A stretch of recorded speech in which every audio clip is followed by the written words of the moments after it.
السلام علیکم ویورز، میں ہوں طاہرہ شریف، آپ کی ہوسٹ، اور میں لاہور میں موجود ہوں. اور جیسا کہ میں اکثر کوئی نہ کوئی انٹرویو، کوئی نہ کوئی پروگرام لے کے آتی ہوں، اور لاہور میں آج میں ایک بہت بڑی شخصیت کے ساتھ موجود ہوں جو کسی بھی تعارف کی محتاج نہیں ہے. تو میں نے سوچا کہ میں ایک چھوٹی سی ملاقات پرسنل سی ان کے ساتھ کروا دوں. جب بھی پاکستان میں مائکرو فائنینسنگ کا نام آتا ہے تو اس کے ساتھ ہی اخوت کا نام آتا ہے، اور اخوت کے نام کے ساتھ ڈاکٹر امجد ثاقب کا نام آتا ہے، جو کہ اخوت کے بانی ہیں اور جنہوں نے ماشاءاللہ مائکرو فائنینسنگ کے ساتھ اور اتنے سارے کام کیے ہیں کہ جو میں انہی کی زبانی سننا چاہوں گی. اور مجھے یہ شرف حاصل ہے کہ میں ان کی فیملی کا حصہ ہوں اور امجد بھائی کو اپنا بڑا بھائی مانتی ہوں، اور آئیڈیل تو وہ بہت سارے لوگوں کے ہیں. السلام علیکم امجد بھائی. جی وعلیکم السلام طاہرہ بہن، بہت بہت شکریہ پہلے تو آپ کے پاکستان آنے کا، اور پھر ہمارے ساتھ اس ملاقات کا، اور پھر جیسے آپ نے پچھلے کئی ہفتوں سے مختلف کاموں میں آپ انوالو رہی اخوت کے ساتھ، اخوت کے دیگر انیشیٹوز کے لیے. اور اخوت تو ایک مدت سے آپ کے دل میں ہے، آپ تو پہلے سے ہی اخوت کے لیے رضاکار کے طور پر بھی کام کرتی ہیں، اور اس پورے فلسفے کو آپ نے خود سے اپنی انٹرنلائز کیا ہوا ہے، اپنی زندگی کا حصہ بنایا ہوا ہے. تو ہر اعتبار سے آپ کا شکریہ. نہیں امجد بھائی، میں ان خوش قسمت لوگوں میں سے ہوں جس نے اخوت کو اپنی آنکھوں کے سامنے بنتے دیکھا، پھلتے پھولتے دیکھا، اور ماشاءاللہ آپ کی جرنی اور آپ کی کاوشوں کو دیکھا، اور کس طرح آپ نے اپنی زندگی کی ہر چیز کو اخوت کی طرف موڑ دیا اور اسی کو اپنی زندگی کا مقصد بنا جی دیا. الحمدللہ الحمدللہ. تو ہمارے ویورز کو کچھ ایسی باتیں بتائیں جو آپ نے عام انٹرویوز میں شیئر نہ کی ہوں. دیکھیے پہلی بات تو یہی ہے کہ اخوت کیا ہے. جی. تو اخوت لوگ پوچھتے ہیں نا کہ جب آپ چھوٹے قرضے دیتے ہیں، آپ غربت کے خلاف جدوجہد کر رہے ہیں، تو اس حوالے سے میں کہتا ہوں کہ اخوت ایک سمجھیں کہ ایک ہماری دینی، اخلاقی، سماجی ایک ذمہ داری ہے. یعنی اس کے پیچھے جو تصور ہے وہ یہ کہتا ہے کہ اگر اس دنیا سے غربت کو ختم کرنا ہے تو پھر اس کے لیے ہمیں کوئی ایک ایسا نظام بنانا پڑے گا جس میں معاشی اور جسے کہتے ہیں نا فائنینشیل اور سوشل اور پولیٹیکل انکلوژن ہو. جی. تو اس کا جو راستہ ہمیں نظر آیا وہ مواخات ہے. مواخات کو میں ضرور وضاحت کرنا چاہوں گا کہ یہ نبی پاک صلی اللہ علیہ وآلہ وسلم نے تصور کیا کہ ایک باحیثیت شخص ایک کم حیثیت شخص کو اگر دوست بنا لے تو ایک اچھا معاشرہ بن سکتا ہے. یعنی آپ دیکھیں کہ اگر پاکستان میں 100% کی آبادی کو ہم دو حصوں میں تقسیم کریں، 50% ہیوز ہیں، 50% ہیو ناٹس ہیں. تو یہ دونوں طبقے اگر جڑ جائیں، ان میں سے ایک شخص کو دوست بنا لے، تو جو 50% کم حیثیت ہیں ان کی زندگی میں بہت بڑی تبدیلی آ جائے.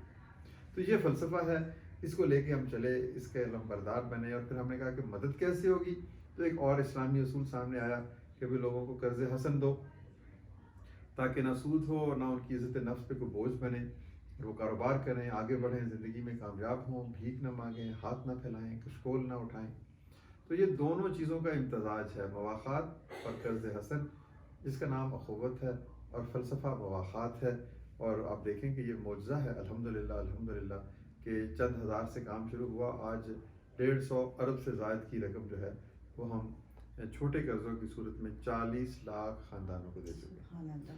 دوسرا معجزہ یہ ہے کہ ہم لوگ کہتے ہیں عموماً شکوک و شبہات کا شکار رہتے ہیں کہ پتہ نہیں پاکستان کے لوگ بددیانت ہیں، محنت سے جی چراتے ہیں، اعتماد پہ پورا نہیں اترتے.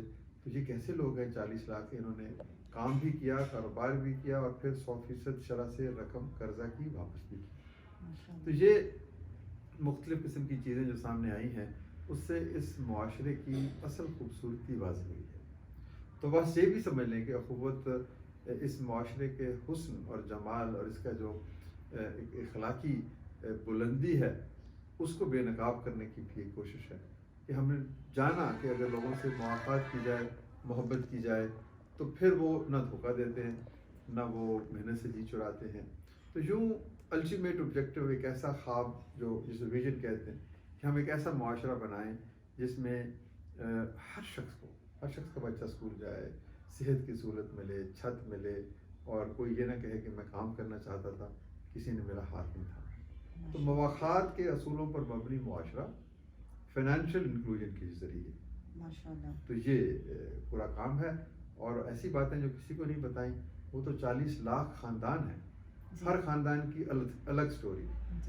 تو آپ چلیں ہمارے ساتھ گلی کوچوں میں, ٹوٹی پھوٹی بستیوں میں, دور دراز دیہاتوں میں وہ آپ جاتی ہیں, آپ تو ماشاءاللہ پورا پاکستان گھومتی ہیں, ہم آپ کو وہاں پر ان کچی بستیوں میں رہتے ہوئے ایسے لوگوں سے ملائیں گے جو اصل پاکستان, اور امجد اور وہ بھائی کہانیاں یہ تو انشاءاللہ میں اب اور پہلے سے زیادہ اس میں کام بھی کروں گی, اور یہ میری خوش قسمتی ہوگی. بالکل بالکل. تو امجد بھائی تھوڑا سا فائنینشل اس کی ایجوکیشن کے حوالے سے جی بتائیے گا. دیکھیں, وہ ماشاءاللہ بہت کام میں نے کر آپ کو رہی عرض ہے. کیا نا کہ ہمارا ویژن تو یہ ہے نا کہ اچھا معاشرہ بنانا. جی. اچھا معاشرہ بنانے کے کئی راستے ہیں. جی. آپ قرضہ دے دیں, آپ تعلیم دے دیں, آپ صحت دے دیں, آپ انوائرمنٹ ٹھیک کر دیں, آپ پولیٹیکل رائٹس دے دیں, آپ معاشی ترقی کر دیں, نوکری دے دیں, گھر بنا دیں. تو ہم نے کہا کہ پہلے ہم قرضے دیں گے تاکہ لوگ کاروبار کریں. دوسرے مرحلے پر پھر ہم نے کہا کہ کسی بھی ملک کی اصل کامیابی, معاشرے کی کامیابی اعلیٰ تعلیم میں ہے. تو ہم نے کہا کہ ایک ایسا معاشرہ جس میں تعلیم نہ ہو وہ تو کبھی ترقی نہیں کر سکتا. تو یوں ہم نے پھر کہا کہ اگر قرضہ بغیر سود کے ہے تو تعلیم بغیر فیس کی ہونی چاہیے. ماشاءاللہ. یعنی جس ماں کے پاس زیور ہے وہ تو زیور بیچ کے بچے کو پڑھاتی ہے, جس کے پاس نہیں ہے وہ کیا کرے. تو ہم نے اس کو اس طریقے سے یہ بنایا کہ اس کو آج وہ تعلیم حاصل کرے گا اور 10 سال بعد وہ فیس ادا کرے گا. تو یہ بھی ایک قرض حسن کی, ایک لانگ ٹرم قرض حسن کا تصور. اور اس دن مجھے ایک اتفاق ہوا, میں آپ کے ساتھ چونکہ گاڑی میں سفر کر رہی تھی تو آپ نے ایک بہت ماشاءاللہ وہ بتایا, تو پلیز ہمارے ویورز کو بھی بتائیے کہ جیسے اتنے سارے بچوں میں سے صرف چند بچے سلیکٹ ہوئے اور اس میں سے ماشاءاللہ خود کے بچوں نے ٹاپ کیا. جی دیکھیں, ہم نے جو یونیورسٹی بنا رہے ہیں اس میں کچھ بچے پڑھتے ہیں. تو پچھلے دنوں کراچی میں آل پاکستان انٹرپرینورشپ کمپٹیشن ہوا جس میں 50 کے لگ بھگ بہترین یونیورسٹیز کے طالب علم گئے. ماشاءاللہ. کوئی انگریزی بولتا ہے, کوئی فرینچ بولتا ہے, کوئی ٹائی لگاتا ہے, کوئی مطلب ہر لحاظ سے معاشی طور پر وہ بہت بہتر تھے. تو 135 ٹیموں میں اول پوزیشن اخوت کالج کے بچوں نے حاصل کی ماشاءاللہ. اور وہ بچے ایک ٹوٹے پھوٹے ٹاٹ والے اسکول سے پڑھ کر نکلے سندھ سے. مجھے اس دن بھی گوز پمپس آ گئے تھے ابھی بھی. مطلب اس میں ایک بچہ ہندو ہے, یعنی ہم کوئی ڈسکریمنیشن نہیں کرتے. پاکستان میں ہر شخص جو ہے وہ ہماری محبت کا محور ہے, اس سے ہم مواخات کرتے ہیں. تو یہ رنگ, نسل, مذہب یہ سب باتیں پیچھے رہ جاتی ہیں. اخوت کا جب بات آتی ہے تو پھر ایک عالمگیر انسانی مواخات کا تصور ابھرتا ہے. تو وہ بچہ دیکھیں آپ, سندھ کے ایک دور دراز دیہات سے اٹھا اور اس نے پورے پاکستان کے جو پریولیجڈ سیکشن آف سوسائٹی کے بچوں کو بچھاڑ دیا. تو یہ ہمیں ایسی چیزوں سے ہمیں حوصلہ ملتا ہے, طاقت ملتی ہے اور ایک سینس آف اکمپلشمنٹ. اور یہ کامیابی میری کامیابی نہیں ہے, یہ ان لوگوں کی کامیابی ہے جنہوں نے اخوت کو بنانے میں, سنوارنے میں, آگے بڑھانے میں مدد دی. یہ آپ کی کامیابی ہے, یہ پورے پاکستان کی کامیابی ہے, اس تصور کی فتح ہے. تو یہ ایک خوش خبری ہے, ایک نوید ہے اچھے دنوں کی کہ کیسے ایک اچھا معاشرہ بنے گا اور ایک کم وسائل والا شخص بھی ترقی کرے گا, آگے بڑھے گا اور اس کو مواقع ملیں گے. ماشاءاللہ.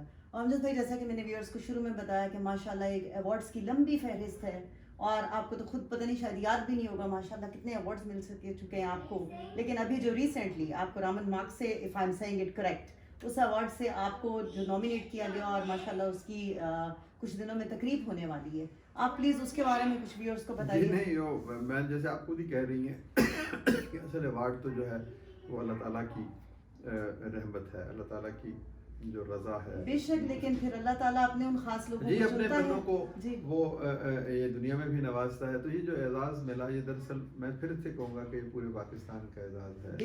بے شک 7,000 ساتھیوں کا اعزاز ہے اور ڈونرز کا اعزاز ہے, 40 لاکھ گھرانوں کا اعزاز ہے. تو اس کا نام ریمان میک سائسا ایوارڈ ہے, اس کو ایشین نوبل پرائز بھی کہتے ہیں, موسٹ پریسٹیجیس ایشین ایوارڈ ہے. اس کے لیے کوئی شخص درخواست نہیں دیتا, کوئی نامینیشن نہیں ہوتی. تو فلپائن میں وہ پورے 40 ایشیا کے ممالک میں سے خود سے لوگوں کو منتخب کرتے ہیں, ڈیو ڈیلیجنس کرتے ہیں, ان کے بارے میں معلومات لیتے ہیں اور پھر سال میں وہ 3 یا 4 لوگوں کو یہ انعام پیش کرتے ہیں. تو اس کا پس منظر بھی یہی ہے کہ کون ایسے لوگ ہیں جو انسانیت کے دکھ جو ہے ان کو دور کرنے کے لیے میدان عمل میں نکلے ہوئے ہیں, سماجی سطح پر, معاشی سطح پر, صحت کے حوالے سے, ہیومن رائٹس کے حوالے سے. تو پھر ان اداروں کو, ان افراد کو یہ ایک رول ماڈل کے طور پر پیش کرتے ہیں. تو یہ الحمدللہ بہت بڑا اعزاز ہے. لیکن اصل اعزاز یہی ہے کہ آپ رات کو سوئیں تو اس احساس کے ساتھ سوئیں کہ آپ نے وہ کام ضرور کیا ہے جس سے خدا راضی ہوتا ہے. تو امجد بھائی ایک بات بتائیے, میں تقریباً پچھلے 27-28 سال سے آپ کو جانتی ہوں, یا شاید اس سے کچھ زیادہ عرصہ ہو گیا ہے. ہر دفعہ جب میں آپ سے ملتی ہوں آپ پہلے سے زیادہ ہمبل ہوتے ہیں, حالانکہ آپ کی ایوارڈ کی فہرست اس سے لمبی ہو چکی ہوتی ہے. یہ کیا وجہ ہے؟ دیکھیں انسان جو ہے نا اس کو ہیوملٹی ہی جسے کہتے ہیں وہ زیبا ہے. کبریائی تو صرف خدا کی ذات کو ہے. تو جو ٹرو ایسنس لیڈرشپ ہے نا وہ ہیوملٹی میں ہے. جو صبربار درخت ہوتا ہے وہی جھکتا ہے, اور اس میں تو کوئی ایسی بات نہیں ہے. جو آدمی جو ایروگینس ہے یا جو پرائڈ ہے, یہ انسان کو میں سمجھتا ہوں کہ اس کی شخصیت کو منتشر کرتا ہے. تو اپنی ذات کے حصار سے نکل کے ہمیں دوسروں کے لیے سوچنا ہے, اور اپنی زبان میں, اپنی تحریر میں, اپنی گفتگو میں, اٹھنے بیٹھنے چلنے میں.